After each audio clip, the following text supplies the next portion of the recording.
Hello and welcome. Hi, everyone. Hi. I'm glad you guys have all joined us this evening. We're going to have a really excellent discussion of YA novels and craft. I want to introduce some exceptionally talented writers that we're very lucky to have with us tonight. They're going to discuss both the craft of writing and their new books. And I'm going to start off briefly by introducing everybody. We've got Dana L. Davis, Claire Legrand, and Anica Rissi here with us tonight.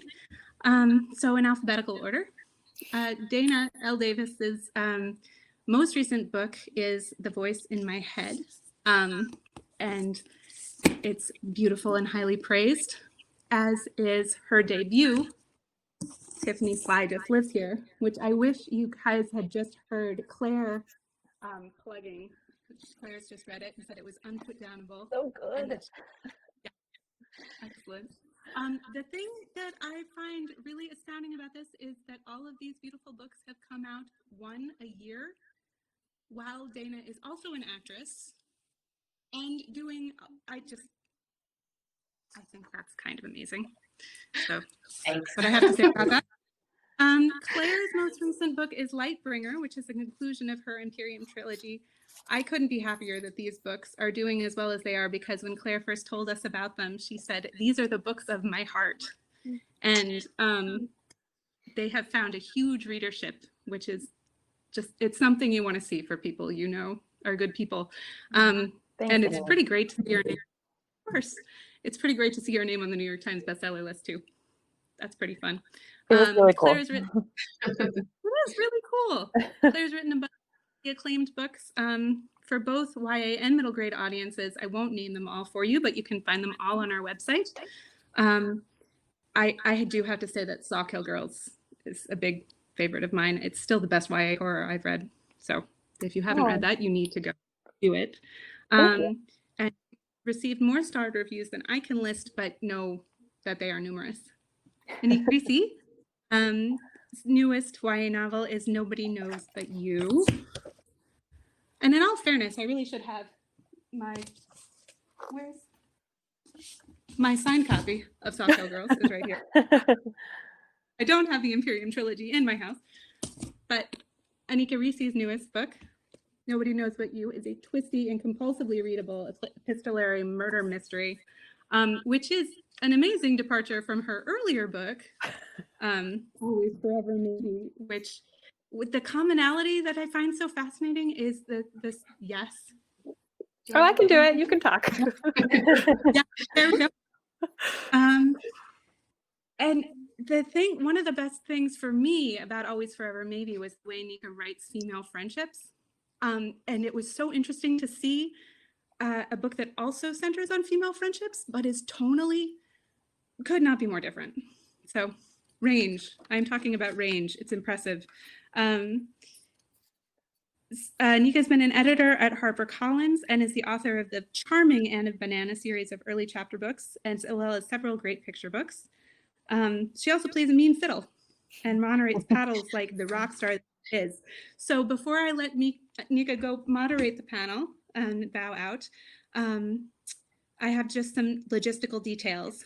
When I'm going to take the chat down while Nika's moderating the panel, and then in the second half of the hour, there'll be time for questions from everybody. So as you come up with questions, use the Ask a Question feature down below, and Nika will pick from those. You can also vote for questions that you like, that other people have asked, so feel free. So I think that's all the details for now, and I'm going to take myself away so that you can concentrate on the authors. But thank you again for being with us, both audience and you lovely women that I am seeing on my screen. And I will see you on the other side. Thanks, Annie. Thank you, Annie. Thank you. And thank you, Labyrinth Books, and all of you for joining us here in our virtual Labyrinth. Hi, Clara. Hi, Dana. Hi. Will you start by just giving us the one-sentence pitch on each of your most recent books? And then we'll go into the craft of writing them. Yeah, absolutely. Dana, you want to start? Me? Okay. I've got, for each of our books, right? So The Voice in My Head is my second novel. Tiffany Sly Lives Here Now is my debut. You guys can see that. And then I also have a book coming out in January. Not sure if you guys can see that well, but it's Roman and Jewel. I'll start with The Voice in My Head, which is basically the story, one sentence. A girl who's trying to save her ailing twin sister, her terminally ill twin sister, starts to hear a voice in her head that says, I am the voice of God, and I know how to save your sister. And so that's my one sentence pitch, but it's basically the story of a wacky family that's going on this road trip guided by the voice of God. So That's an amazing pitch. Tiffany Sly lives here now. I'll give sort of an offbeat pitch that says, what happens when life breaks your heart? And that's sort of Tiffany Sly lives here now. And then Roman and Jewel, a young girl is set to get the role of a lifetime, but ends up being cast as the understudy on a Broadway show that is a modern retelling of Romeo and Juliet. So. Oh, I'm so excited for that. So I guess I will go next. So my latest book is Lightbringer, which is the third book in the Empirium trilogy. Book 1 is Fury Born, and book 2 is Kingsbane. So these are epic fantasy books for young adults. They are about a centuries-long war between humans and angels, and the two young women who are fighting at the heart of this war, separated by 1,000 years. So it goes back and forth between their points of view, and as the story progresses and as they're figuring out how to use their power and how they fit into this conflict, you start to see the connections between their two stories. My heart. I've been working on this since I was 13. So I love them very much, and I'm so excited that the whole trilogy is out there. Fantastic. And my latest book is Nobody Knows But You, which is a young adult friendship-based thriller told in news clips and texts and court transcripts and social media posts and rumors and interviews, and primarily unsent letters written from one friend to another in the aftermath of their summer at camp, which was cut short by a murder. And it was really fun to write a murder. I was gonna say, didn't expect that. Claire, you've been thinking about these books since you were 18. What was the first thing that you knew about them? What's the thing that you've been holding on to since you were 18? And what has surprised you writing them more than a decade later? That's a great question. And first of all, I have to say, can you hold up your book again? Yes. This is also an amazing book. I read it in I don't know, just a few, rabid reading sessions earlier this summer. It's completely addicting, and the epistolary format, which is so fun, these unsent letters, the text messages, the transcripts from interviews and stuff, it makes the pages just fly by. So Thank you. You should read both of their books ASAP. Yeah, I came up with the idea for the Empirium trilogy right after I graduated high school. The image that has stuck with me over the years that was kind of my guiding light was this vision, this daydream that I had when I was listening to music, which is often the way I find my ideas. I listen to film music, and this image of this beautiful young woman who was powerful and sad and angry, and she was surrounded by a field of fire. And in this daydream, I just sort of instinctively sensed that she was on the precipice of an immense decision that would change everything. So immediately I was struck by this daydream. I've always had vivid daydreams, as I'm sure you two have had as well. And I started asking myself questions about this woman, and why was she surrounded by fire, and why was she angry and sad, and what kind of power was this, and what was the decision that she was having to make. And so that character became Riel, who is one of the two protagonists of the trilogy. And as I answered those questions and built her character, the rest of the story kind of formed around her. And the second part of your question, what has changed over the years? much of the bones of the story has stayed the same over the past 16 years, actually.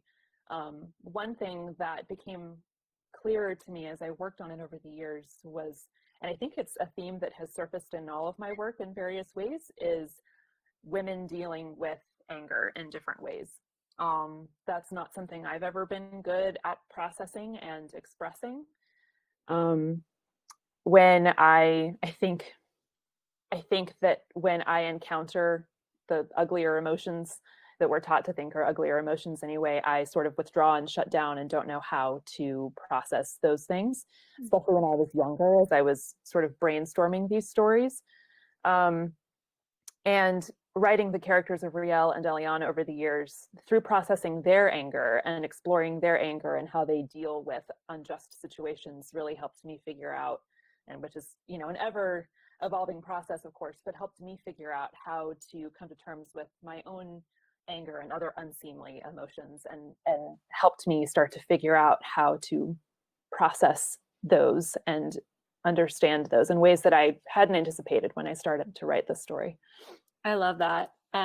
When I read your writing, both this trilogy and especially Sawkill Girls, but also your middle grade, Some Kind of Happiness, a lot of things that you write have that really strong emotional core, and you really ask the reader to get comfortable with discomfort. Yeah. And I love that as a reader, you allow us space to lean into that and feel that, and like you were saying, these emotions that we're so often aren't left space to feel or aren't allowed to feel. And it's such a gift to just let them blaze on the page like you do. You write them so beautifully. So I love knowing that that emotional core was part of what was there from the beginning, and also how it shifted in you. That's so Thank amazing. you. Yeah, I feel just existentially uncomfortable all the time, so I like to put that. I like to So why not explore. make that into art? Right. Perfect. Exactly. Yeah. Dana, what about you with your most recent book? What did you know about it when you started, and what changed along the way? I sort of have to weave my first and second book together because they came out like one after the other, and I sort of wrote them around the same time. And when I started Tiffany Sly, I basically was an actress. I had a very successful career, and then I became a mother, and I became a single mother very soon after that. And then very soon after that, my child was diagnosed on the spectrum of autism. And so I purposely stepped away from my career to concentrate on this very crucial moment that I felt to help my daughter overcome a lot of the obstacles that were in her way. And so it was traumatizing, and life suddenly changed for me. And I started to think about, you know, young kids who you grow up and you have this idea of like, life, yay, everything's gonna be great. I'm gonna, you know, win the lottery and get married and, you know, have a little white picket fence and everything's gonna be perfect. And what happens when that doesn't play out, you know? How do you sort of grab onto your new normal? And that's how Tiffany Sly was born. And writing that book just put me in such a place of like, I hate to say this, but like despair. And then the voice in because so much of my truth became Tiffany Sly's truth. And so the voice in my head became like the light after that darkness. The voice saying, you can do it, you know, that higher power that I believe in guiding me back to like, you're going to be okay. This is okay. And that's sort of how those two books came to be. And how is it different? Can you say the second part of your question again? Yeah, just sort of, I mean, that's what you knew going in. Like, what changed for you along the way? What surprised you about this book as you wrote it? I think what's different now is I have confidence as a writer, because when I was starting Tiffany Sly, I didn't know if I could do it. I knew I wanted to do it. I knew it was a passion of mine. I mean, I've always wanted to be a writer, but this was me saying, I'm going to do this, and being more of like I'm sure we'll talk about this later, but like a pantser, where I just like throwing things on the page and seeing how they come together. And now that I've been writing for a while, I first studied the story structure, and I'm starting that to make books. And so it feels like a different, I feel like a different kind of writer. In fact, I don't even go back and read my old books because I couldn't really do it, because I keep up with as a writer. What about you? first book I've written that has a mystery at its core. And I knew parts of that mystery going in. I knew that I would be writing about a brief but essential life-changing friendship, the kind that I formed as a teenager at summer camps, the kind you can only form with people who know nothing about you when you meet them, but you spend so much intense time together that it immediately feels like they know you better than anyone who's known you your whole life. I wanted to write about that kind of teenage experience, which was so essential to me. And I knew that I would tell the story of that friendship through texts and letters and news clips and things like that. I wanted to play with that format. And also I used to write letters to my summer camp friends. So that made sense as sort of a throwback to how I almost started as a writer. And I knew that the recipient of those letters would not write back, but I didn't know why. I didn't know what had happened in that effective friendship to create this rift, this problem. I knew there would be a murder, but I didn't know how these friends would be involved or not or affected. And I had, related to all of that, I had some questions I wanted to explore on my own. Because if you know everything about a book before you start it, that's not interesting, right? There have to be there's what the book is about, and then there's what is the book about to me? What is the sort of deeper fundamental questions I was exploring? And I was really leaning into friendship and identity and how well we can really know other people, how well we can know ourselves, how other people's perceptions of us affect our truths. Questions like that were sort of leading the way into this plot for me and helping me find out what happened, basically. So what changed was by the time I finished the book, I knew what the book was about, sort of plot-wise. But there's the friendship really stayed at the center of it for me, which is, I don't know, it sounds like we all have some common themes we return to again and again, and intense friendships and problems and essentialness of them are ones I go to repeatedly in everything from picture books through young adult. So the friendship in that story, the central friendship, felt very like, I think we can all remember intense friendships like that come and go so quickly, that leave a mark on us. And I love the way you did that. So Dana, you mentioned pantsing, and we get to dig into craft here, which I'm so excited about. So tell me what your process is like. Do you write every day? Do you write, in spurts? Are there outlines involved? Are you a fast drafter? Do you go slowly? Do you set a daily word count goal? What's your process? And how did you find it? How did you figure out what works for you? Right, well, so much was Timmy's. Like I said, with Timmy's was my debut. I was in the second year of cancer, where I just was throwing things on the page and just organizing it. Like I imagine kids, how they dump out like a box of Legos. They have everything they need on the ground, but what is it going to form to be? So that's sort of how Tiffany's Slide was for me. But even though it sounds chaotic, it really wasn't, because I was telling the story of anxiety, and I live with anxiety. And so that was my truth throughout the whole thing, is finding the light and the humor when you go through traumatic experiences. So that's sort of how Tiffany's Slide was for me. But now that I'm on my third young adult novel that's coming out, I'm most definitely a plotter. I have sold The Voice in My Head and Roman and Jewel on proposal.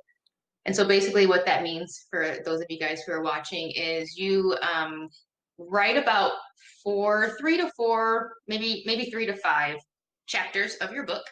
And then you give a very detailed synopsis of what the story is going to be.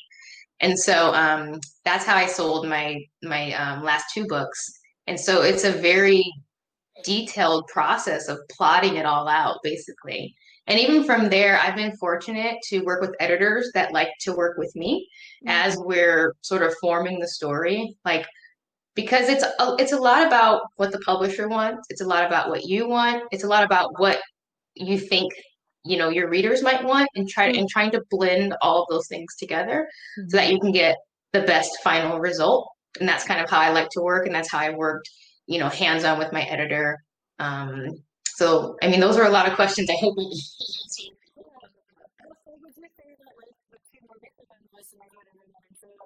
you would think is more about the event in the future earlier in the process than you want to wait to see it?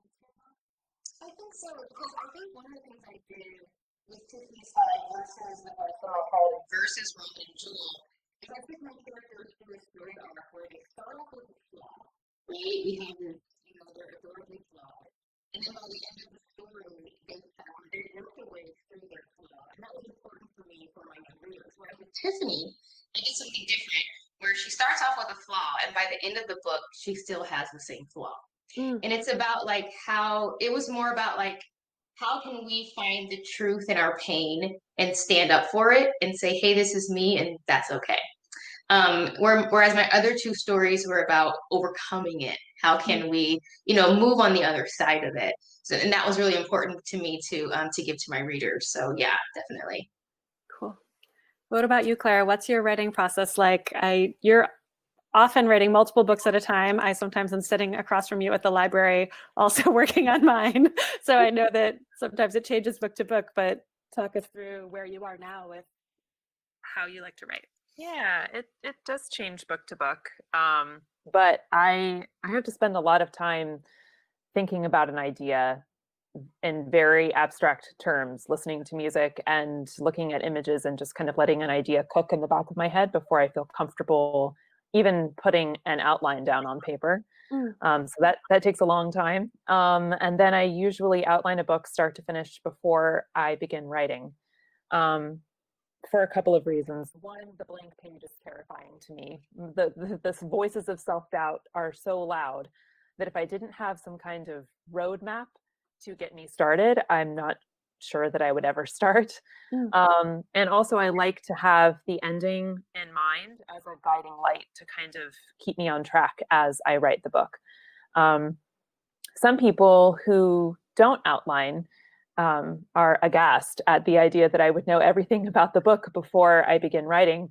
But even when I have a thorough outline, inevitably during revisions or during the actual drafting itself, things will change. I'm constantly discovering things about the story or the characters or the world that I thought I had figured out, but actually I didn't. So I just have to have that blueprint though before I get started. It reassures me, and I'm totally open to changing it as I go, but I have to have it before I get started. I use spreadsheets a lot to plot out the different storylines, so I can see, okay, chapter 1, what's happening in this storyline? What's happening in this storyline? What about this character? So I can see the progress going across the row of the spreadsheet. And when I'm on deadline, I'm very disciplined about, I am doing chapters 1 and 2 today or whatever. I usually don't do like a word count. I just think of like, oh, I want to get to the end of this scene today, or I want to get to the end of chapter 2 today. But when it's in between deadlines, I'm kind of trying to figure out what to work on next. I'm all over the place. I'm reading a lot and watching a lot of movies and trying to orient myself about where to go next. Yeah. What about you? So, well, when you reach that point where the book surprises you, even though you had a detailed outline, do you stop and re-outline and sort of work that in? Do you just keep going and let it be what it is and then see what it is and change your outline afterwards so that it matches the book, or ignore the outline and let it have, what do you do? Usually I go and go back into the spreadsheet or the outline or whatever it is and adjust. Yeah. And, sometimes for the entire first draft, it's exactly what I thought it would be. But then I get into revisions with my editor and she says, this is not what this book is. So we need to go back to square one and throw out a lot of the things that I had in my spreadsheet for years, So the process is very messy. At least it feels that way to me. Yeah. And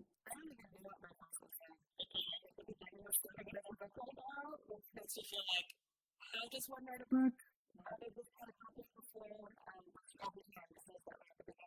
It's something I've been thinking about for 4 years and waiting to write and jotting notes to myself as they came up over that entire time period. So I have, as often is the case for me, several pages of just notes and ideas, snippets of dialogue, pieces of emotion, ideas about characters, nothing in any kind of order. Most of it won't end up in the book, but that's how my starting point often goes, at least for novels, is I think for a really long time. And when something comes up, I put it in the document. like you were saying, the blank page is scary. So that way I start with several pages full of junk or inspiration. But then when it comes down to start with chapter 1, who are these characters? Even if I've been thinking about them for 4 years, it's hard to know their voices and what they're thinking about besides the main thing I know they're going to be thinking about. So I guess my process is spend a long time thinking about it and pretending to write it, actually sit down and set extremely reasonable and manageable goals so that I don't get frustrated. So I do have a daily word count goal, usually once I'm actually drafting, and that is 250 words a day, which is a couple of paragraphs. It's about half a page. And sometimes that's actually too much, but usually that's pretty manageable. And once a book really gets going, maybe I'll be able to beat that. But it's just, okay, I only have to write 250 words. I don't have to write all that much. It's allowed to be terrible are sort of my mantras while I'm drafting. And I know a bunch of things about the story or think I do, but I do not have anything resembling an outline when I start, I guess I would say. And you write very cleanly, if I remember correctly. So you do a lot of editing as you go. I revise constantly as I go, which is my comfort zone. I am a control freak who does not like messes.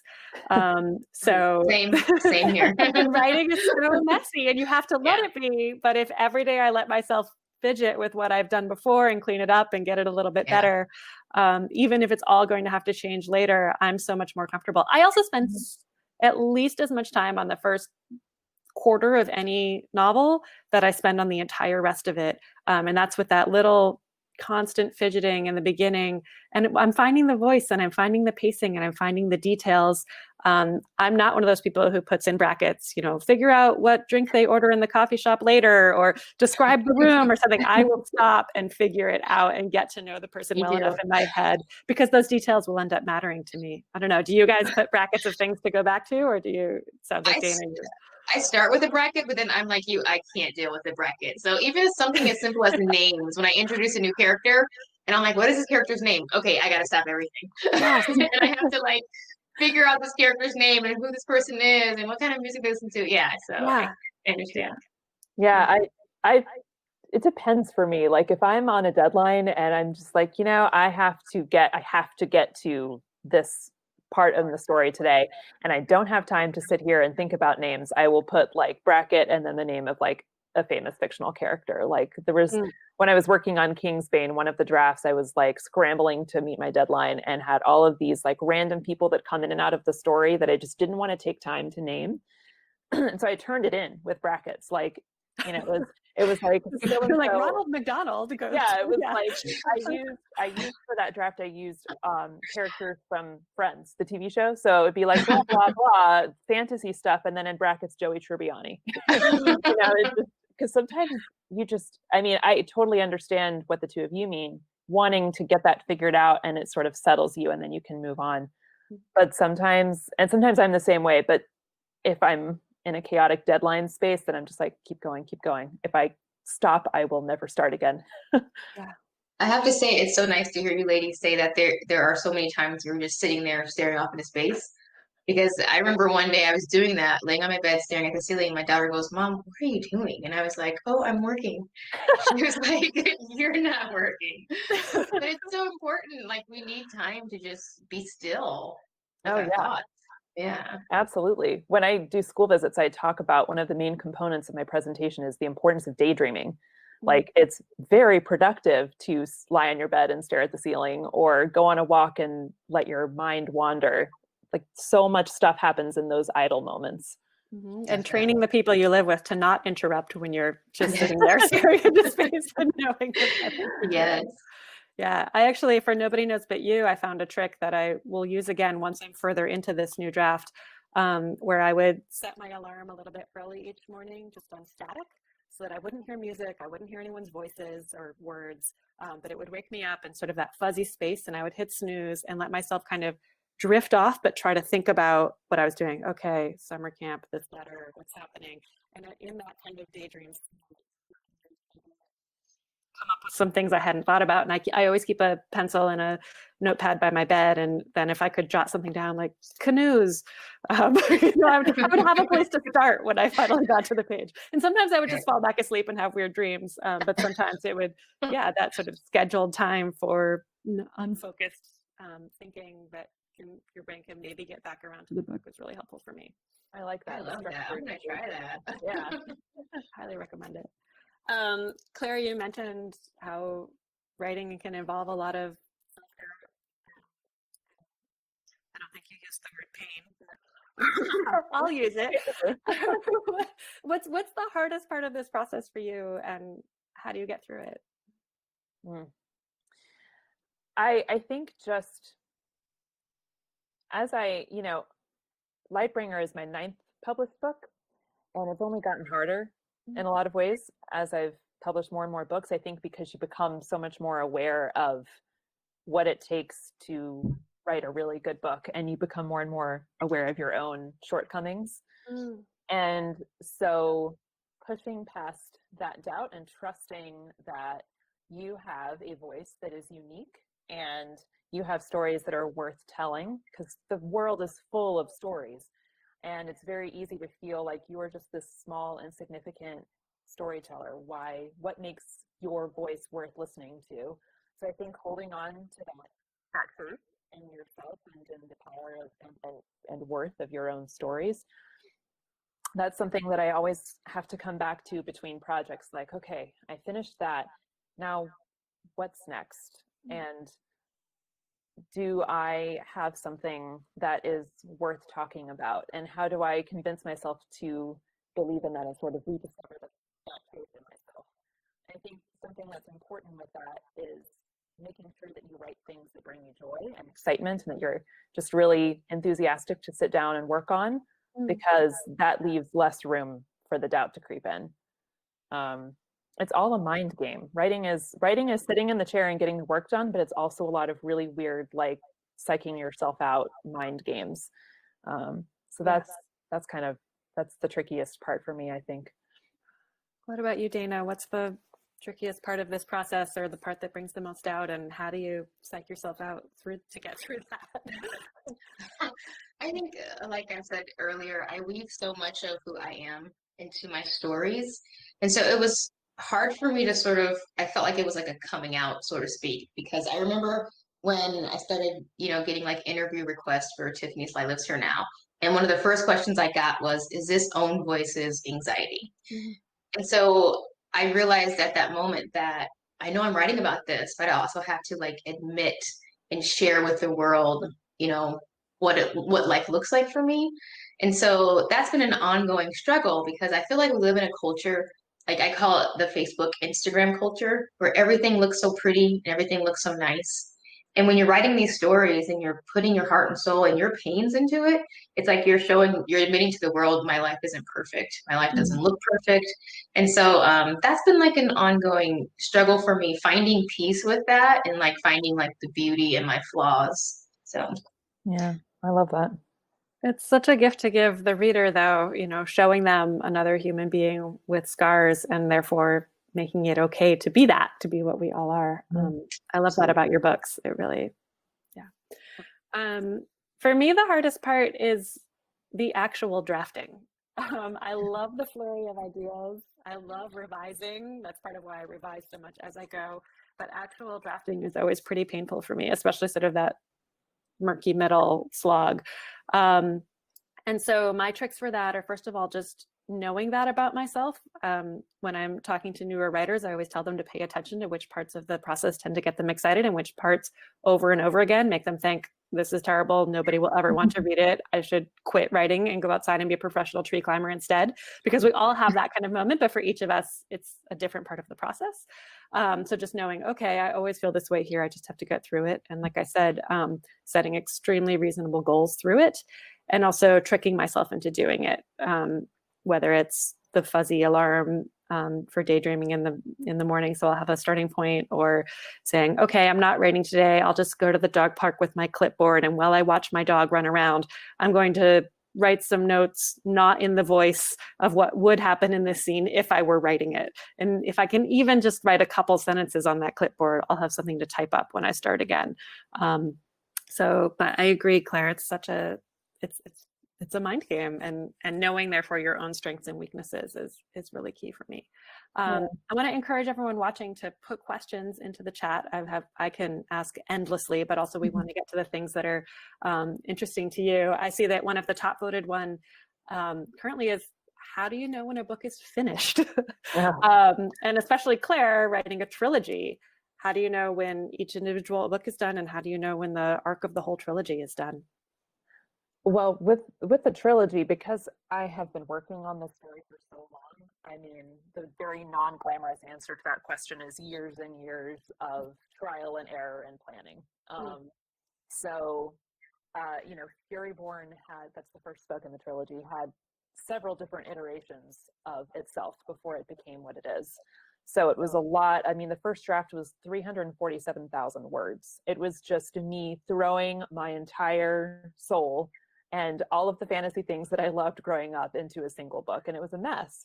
So it took years after that of, you know, throwing out and starting over at square one and learning more about the craft and learning more about story structure and beats and pacing and all of those nitty-gritty things that we can learn so much about simply by reading a lot and watching a lot of movies and TV shows. And just, it was a slog, you know, figuring out how to organize this epic story and what the big plot points and turning points were. But once I figured that out, it stayed the same from that point until now. I think if you're planning a series, and I've only done one, so, you know, just take that with a grain of salt, but I think it's important, even if you're not a plotter with spreadsheets, I think it's important to have like big emotional turning points and like big reveals, even if they're just like a very casual bulleted list that you keep in a notebook somewhere. Just have those exciting, important elements bookmarked for later, and you can keep going back to those and reassessing and thinking like, am I still excited about this potential thing, and where could I put it, and do I want to put it somewhere different now than where I wanted it to come before, and oh, I'm not excited about that, I'm not going to do that anymore, cross that out and think of a replacement for that big exciting plot twist or that big character moment. I think even if it's informal and very loosey-goosey, I think having those guiding lights to help you keep track of where you're wanting the story to go, especially with a series, can be really helpful. Those are great tips. Dana, do you have an answer for that? How do you know when your books are done? I think it's very similar. I mean, it's so much trial and error. And I feel like I divide my stories into two. I have my my story arc, and then I have my emotional arc. Mhm. And I sort of gauge the end of the book based on the emotional arc. So I think that's always been important for me. I also want to say too, to people who are, you know, watching and you're writing and you're learning, I think this is probably one of the only careers where watching movies is like considered work. And so a lot of times I will watch movies and I will, you know, pause and I'll say, okay, what is this character going through? What's in their way? And that sort of guided my arcs, my emotional arcs, my story arcs, just using that as research, you know, reading, you know, taking my book if I'm a little bit frustrated, if I'm a little bit blocked, and putting it to the side and just grabbing a good book and let me delve into someone else's story.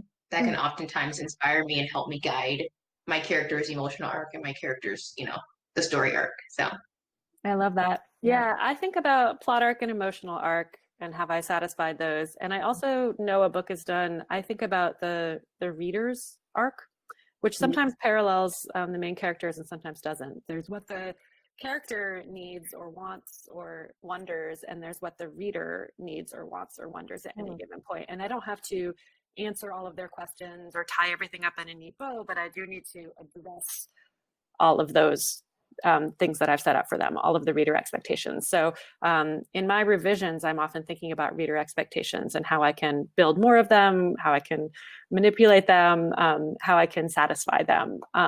So that's for me a big part of when a book is done. And also, I am definitely of the school of I don't show my drafts to anyone until I've taken them as far as I can personally take them on my own. Do you guys show people things at a messier stage? I know with deadlines, sometimes one has to. But this may be my controls freak side as well, but it's sort of, I feel like I will be able to do the most in a revision with feedback from an editor or from a beta reader once I can't possibly take it any further myself. So if there's that scene that I know is not quite working, I'll put it aside for a month and come back to it once I can see it with fresh eyes to address it myself before I'll show anyone else. How do you guys approach that? I've been lucky in that I work chapter by chapter with my agent. And so for every chapter, I will send it off and wait for feedback. So I love that idea though of just like having it all to yourself. But I do enjoy, I think it comes down to like, how do you enjoy working? And I enjoy having that partner to bounce things off of. Someone that I trust, of course. I don't think you could do that with everyone. But you have to have a really, good trust relationship with someone you're doing that with. So Yeah. I'm a very private person, and when it comes to working, I like to be in my little bubble. So I usually don't show anything to anyone unless it's time to send a complete draft to my agent or my editor, whoever it is. The exception being that sometimes I need a pick-me-up and I will ask a trusted friend to be a cheer reader for me. So I just ask them to read some pages or a chapter or whatever and just tell me how good it is. Don't tell me anything bad.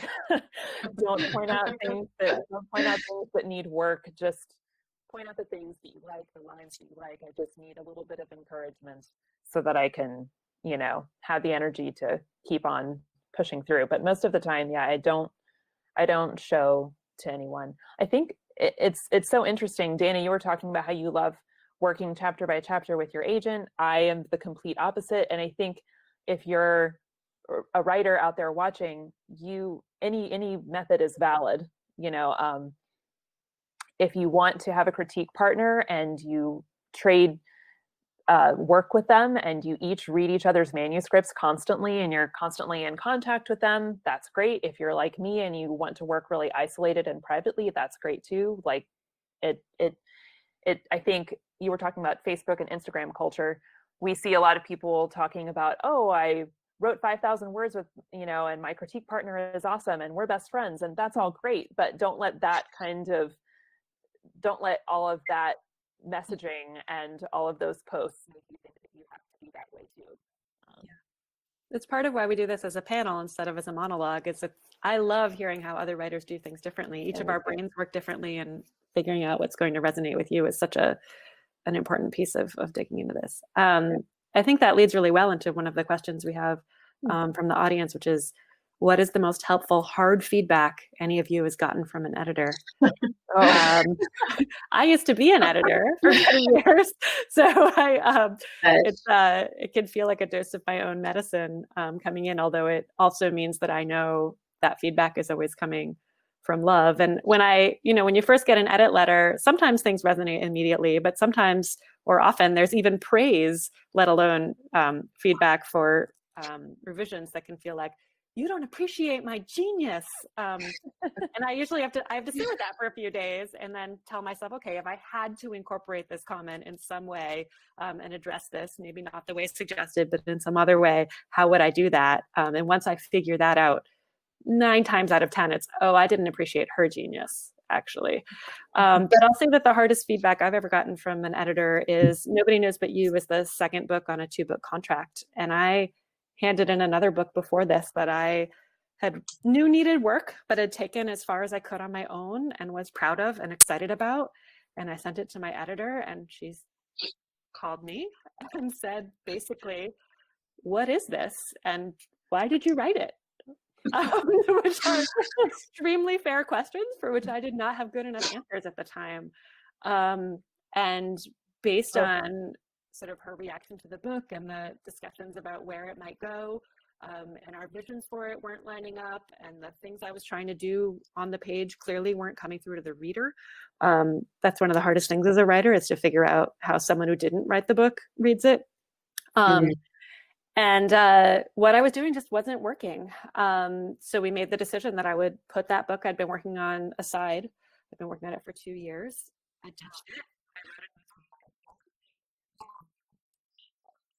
back to it and been revising it during, because I can't write during the pandemic, but I can revise because revising is my happy spot. And 2 years later, I can see, oh yeah, no, this was not working on the page. And that was hard feedback to hear after 2 years of working and turning it in, like I said, feeling proud of it and excited about it. But it was the right feedback. I see now at the time was, let's not let this be your next book. Let's put out a book that works. if you're too close to it and not ready to do it, yeah, I needed a couple years distance to go back in and revise. I don't know if I'm still too close to it or if I'm getting it closer now. But I'm grateful that I was working with someone who didn't just say, okay, great, you handed it in. Here's as good as we can make it. Who felt I could write something exceptional and held me to that standard. How about you guys? What's your hard feedback?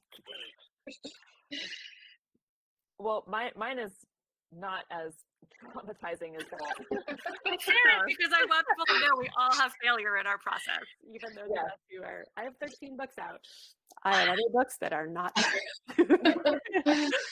But I mean, and that was such a valuable piece of feedback for you, and it taught you a lot, and it was absolutely the right thing. And so sometimes those harshest, what we feel are the harshest criticisms are in fact the most valuable. For me, the first thing that popped into my head was when I was writing Kingsbane, which is the second book in the Empirium trilogy.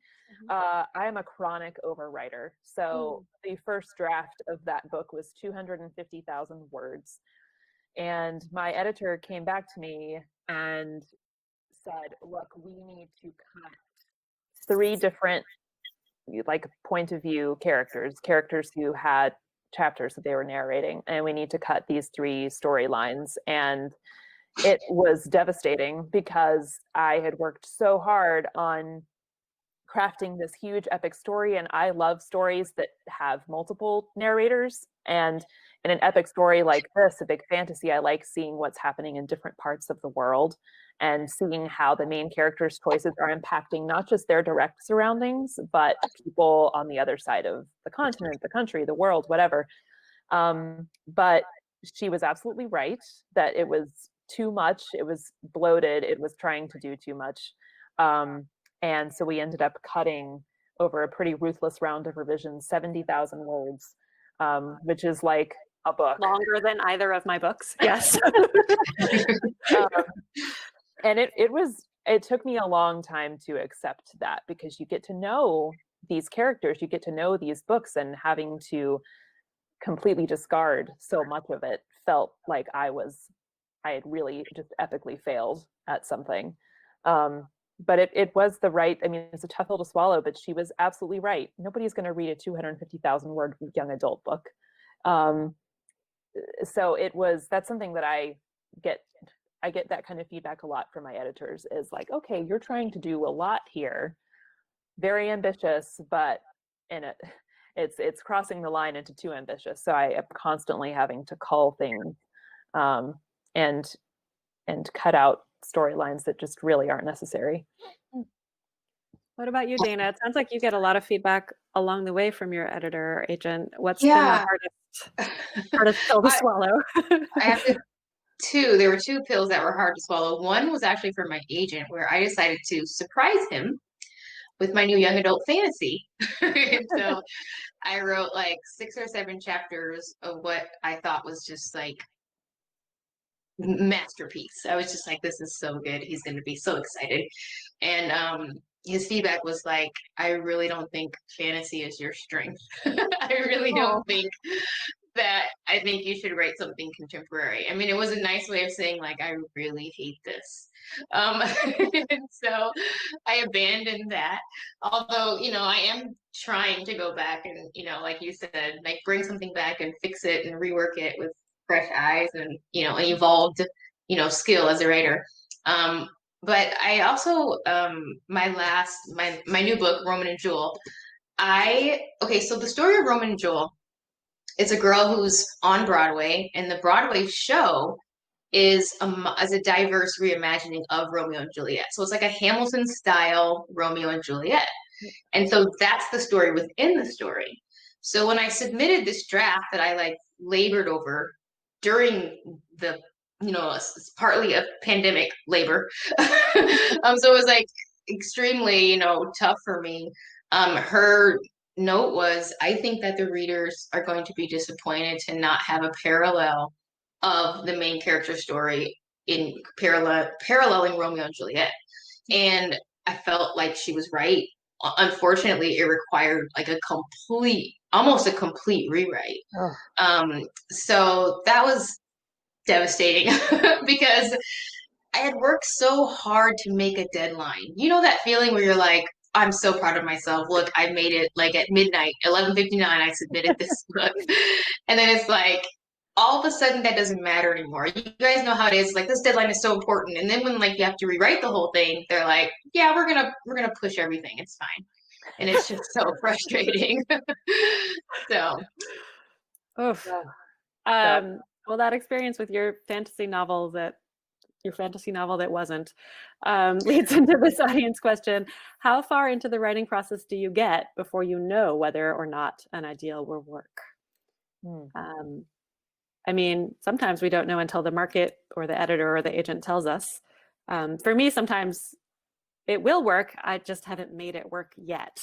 Ideally, life in publishing is long. We're going for the long trajectory here with our careers. And so sometimes you have to go with a punch that you didn't see coming, or, rejigger those plans. But for me, because I think so much about my work before I start it, usually the idea is that there's not that thing there that I'll return to again and again and again.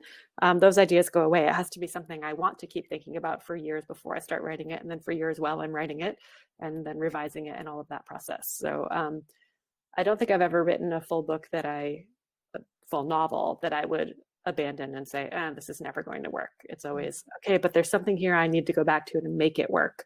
And that's the trick for me. What about you guys? I think for me, it's really loving my main character, loving my hero. I mean, as you guys know, we have to read these stories like, I don't know, is it hundreds of times? Like we read them so much. You really have to love and root for your main character.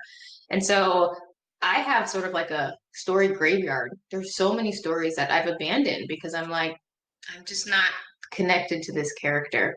So I'll abandon ship right away. Like I'm like, no, I don't want to take this journey with this girl. Yeah.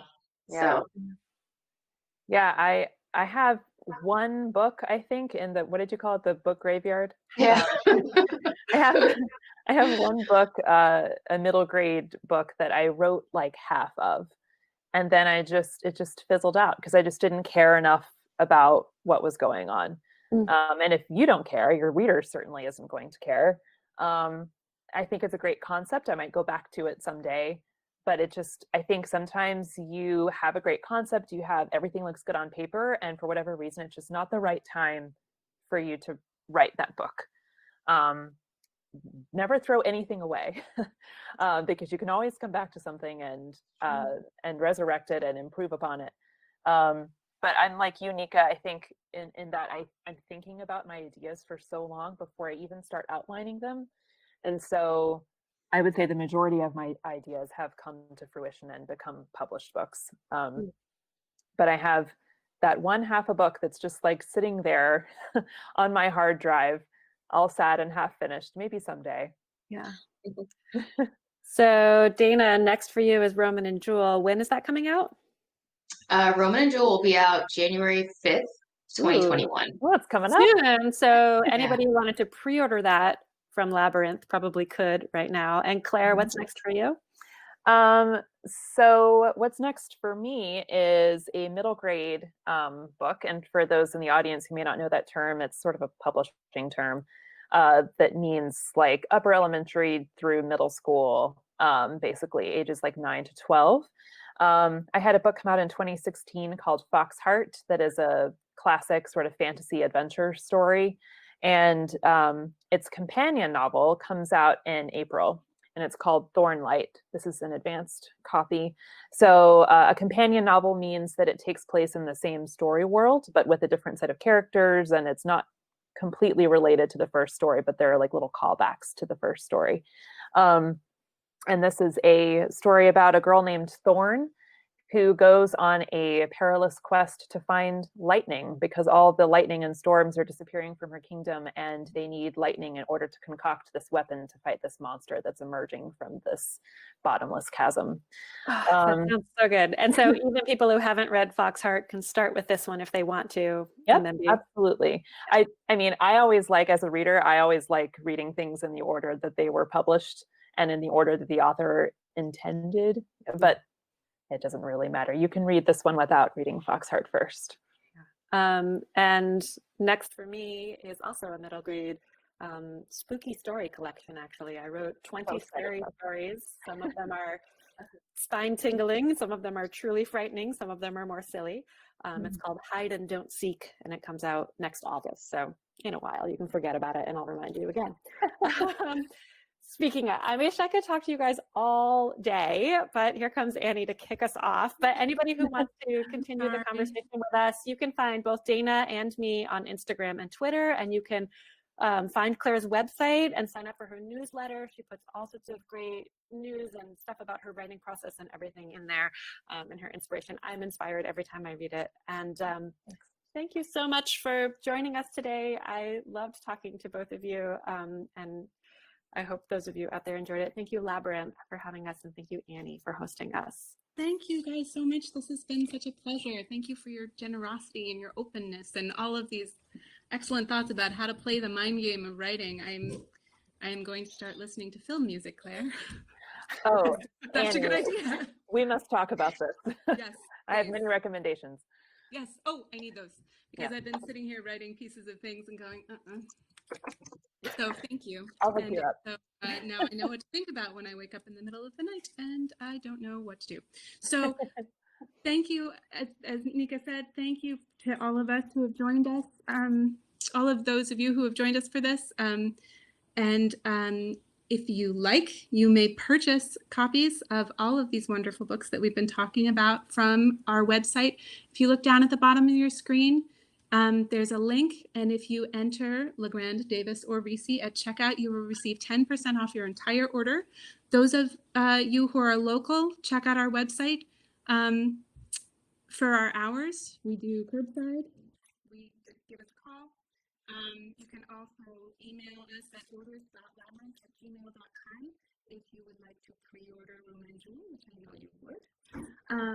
So thank you guys again, all of you in the audience, and Claire and Nika and Dana. Thank you. It's been such a pleasure. Thank you. We love Labyrinth. It's one of my favorite bookstores in the country. So what a treat to get to do this with you. Yes, thank you so much for having us. Thanks, guys. Good night. Be well. Bye, everyone. Good luck with your writing.